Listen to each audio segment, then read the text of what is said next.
This is Office Talk with Annette Stepanian.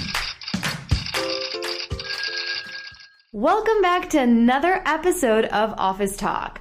Thank you so much, as always, for being here. And this week, we're going to dive into a legal quickie all about what you need to know when you launch your affiliate program. But before I dive in, I wanted to bring you up to speed on a few things coming up on the horizon. Now, you may have already heard me mention that we are quickly approaching our 1-year birthday of the show in September, which is really, really exciting because, to be honest, I can't believe that I have done this show week in and week out for nearly a year. And I'm so grateful that you have been here as a listener, listening to the episodes. It really is a thrill for me to put this together every week. And so in honor of the birthday, we have some exciting things planned for you guys. But one of the things that's coming up in August is you're going to have a chance to pick your favorite episodes. And we're going to go back into the vault and pick our fan favorites. So if you're not already following me on Instagram, make sure you do. I'm over at Annette Stepanian. And each week we're going to introduce a few episodes and you're going to have a chance to vote for your favorite. And we're going to re-air that in the following week. So that's just one little thing that we've got planned, but we have a few other surprises up our sleeves. So make sure to subscribe to the show, follow me on Instagram, or to subscribe to our email list so you don't miss out on all the goodness coming your way. Also happening in August, I'm finally releasing my online training called Let's Get Down to Business. It's a step-by-step guide to starting your dream business the legal way. You know, I have heard it a million times before. When it comes to the law, so many folks tell me, I don't know what I don't know. You have this great business idea, you have this passion for whatever it is that you create, whatever service it is that you provide, and you want to get started and you want to do things the right way, but you get very overwhelmed and it's scary because you don't want to get sued, you don't want to get in trouble. You waste hours on the internet trying to figure out how to get your business started. You post in Facebook groups and you get conflicting advice. So what I've done is I've put all the things that you need to know in a step-by-step format that you can follow to get your business up and running. I'm giving you the essentials. They are quick steps that you need to take, and hopefully by the end of it, my goal is that you are going to have everything you need to get your business up and going. So the Let's Get Down to Business online training is going to be launching on August 7th. So stay tuned for that because there are some extra bonuses I'm going to be giving away if you sign up early. Okay, so now let's turn to this week's topic. Some of you guys might be considering running some sort of affiliate program for your business. Maybe you sell an online course, maybe you have some sort of product. Basically, the idea being that you want to recruit other folks to help share the news about your products and services, and any sale or referral that they send you will translate into a commission to the affiliate. So I wanted to walk you through a few best practices to consider when implementing an affiliate program for your business. And specifically, there are 5 things I want you to start thinking about.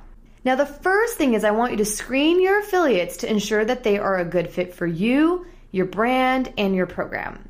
I know how tempting it is for us to go for volume here, but it's really important that you know who you're putting into the program because not only are they an extension of your brand, but you could potentially be held liable for their statements or actions related to the promotion of your company or products. So my recommendation here is to choose wisely.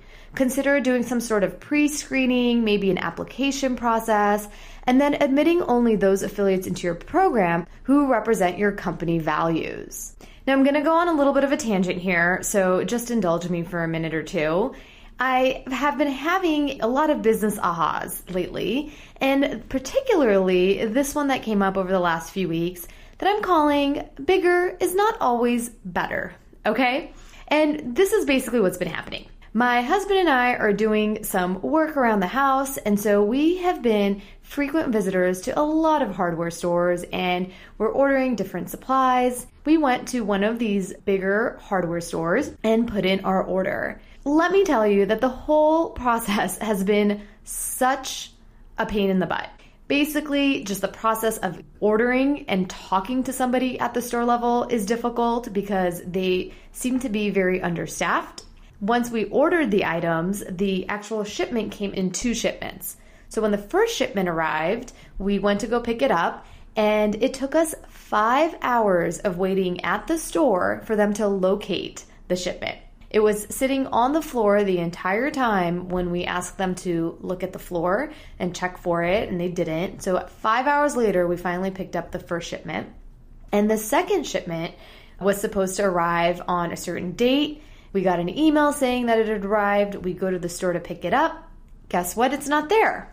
A week of phone calls and store visits and going back and forth, and it's at this distribution center. No, it's on a plane, it's on a train, it's just been a complete nightmare trying to get a hold of somebody. Even just calling the store, we cannot get through to anybody. Nobody picks up. So that was that experience. You always learn and you move on, you make the best of it. But fast forward to this weekend, I went to another local hardware store to pick up some supplies. And my goodness, the experience was so different. I walked in, people were friendly. Right away, someone was able to help me. He was able to walk me through all of the features and pros and cons of whatever it was I was buying. And then he said, go wait in line. I'll bring the products to you so you reserve your spot in line. I was immediately helped by somebody who gave me a coupon. And then they offered to take my items and help me put it in the car. And it was just such a difference. It was so night and day, where it felt like in this local hardware store, they were kind of tripping over themselves to help me. Whereas kind of in that bigger store, I was having a hard time getting anybody to help. It just dawned on me that as business owners, oftentimes we are always striving to be bigger and have more, and to have more affiliates, to have more this and that, and to grow and have more employees. But I think you have to be careful, because as you grow, things seem to fall through the cracks. And I think there is a market and a value to staying small and focused and niche, especially as it relates to your customer experience. So don't always feel like that you have to have 1 million affiliates to have an effective affiliate program. I'd rather see you guys have a handful of really rock star affiliates who are going to help promote your products and services than having everybody under the sun in there, especially when you keep in mind that an affiliate is an extension of your brand, and also you could be potentially liable for their actions. Okay, so that was my tangent. Thank you for indulging in that. And now let's go to tip number 2, which is I would require affiliates to acknowledge an affiliate agreement. So whenever you enter into a partnership, a collaboration, an affiliate relationship, it's always wise to document the terms of that relationship in writing. You guys should know this, right? I mean, if you've been listening for a while, you know I'm all about those contracts. You should ask all of your affiliates to sign an agreement outlining the terms of your program. So things like the compensation structure, your affiliate duties, any required FTC disclosures, and we're going to talk a little bit about that in the next tip. Any things they are prohibited from doing, how they can properly use your promotional materials or your copyrighted materials, things like that.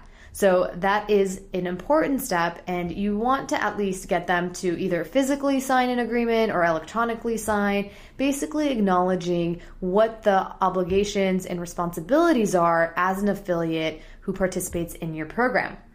Okay, tip number 3, I kind of teased this in the last tip, but it's to require affiliates to make a proper FTC disclosure. Now, hopefully you've had a chance to listen to some of the past episodes regarding the FTC, but if you haven't, or you want to go back and refresh your memory, it's episode 42. It was a legal quickie called The 4 Essential Things the FTC Wants You to Know Before Endorsing a Company's Products.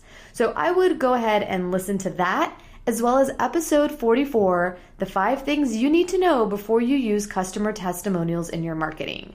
So a lot of these topics that we're going to talk about, they kind of mesh together. And so I think those are 2 great episodes to listen to further your understanding of what the FTC is, what it requires, and all that good stuff.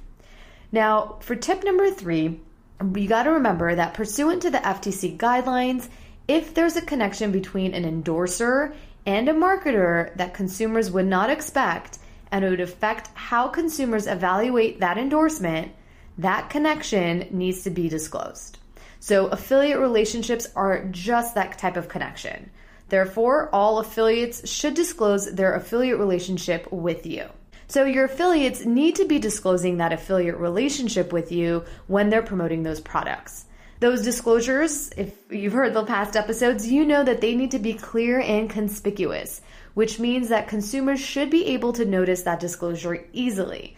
They shouldn't have to search for it. You shouldn't be hiding it in footnotes or in blocks of text people aren't going to read. Basically, they can't be hard to find or hard to understand. They need to be clear and conspicuous, okay? Now, according to the FTC, disclosures should also be close to the claims to which they relate, in a font that is easy to read, in a shade that stands out against the background, for video ads on the screen long enough to be noticed, read, and understood, for audio disclosures read at a cadence that is easy for consumers to follow, and in words consumers will understand, okay? So again, go back to those other episodes if you haven't already. We dive a lot deeper into what all of this really entails, but I want you just to keep in mind that you need to require your affiliates to make a proper FTC disclosure when they are promoting your products. Tip number 4 is to educate your affiliates about your products and proper promotional activities. Now, I really recommend that you create some sort of system for educating your affiliates about your company, your products, proper promotional practices, including teaching them about what is considered a proper FTC disclosure.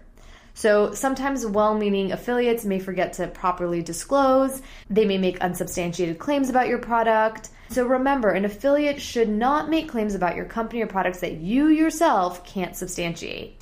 Now, there's so many different ways that you can do this. I've seen the whole gamut. Some people set up, a course basically to walk their affiliates through some of what they need to know. They'll house all of their documents in there, all the promotional products. You can have a Facebook group. You can have some sort of online training. You can just let your creativity run wild here. You can have some sort of manual, whatever. Basically, the idea being that I would recommend including some sort of educational component so your affiliates not only get to know and understand your products and your company, but also to understand how the whole affiliate relationship and promotional activity should go. And tip number 5 is to have a system in place to monitor affiliate compliance to your program terms. Consider implementing a system for regularly monitoring an affiliate's compliance with the terms of your affiliate program. So that means, for instance, are they properly disclosing the affiliate relationship as required by the FTC?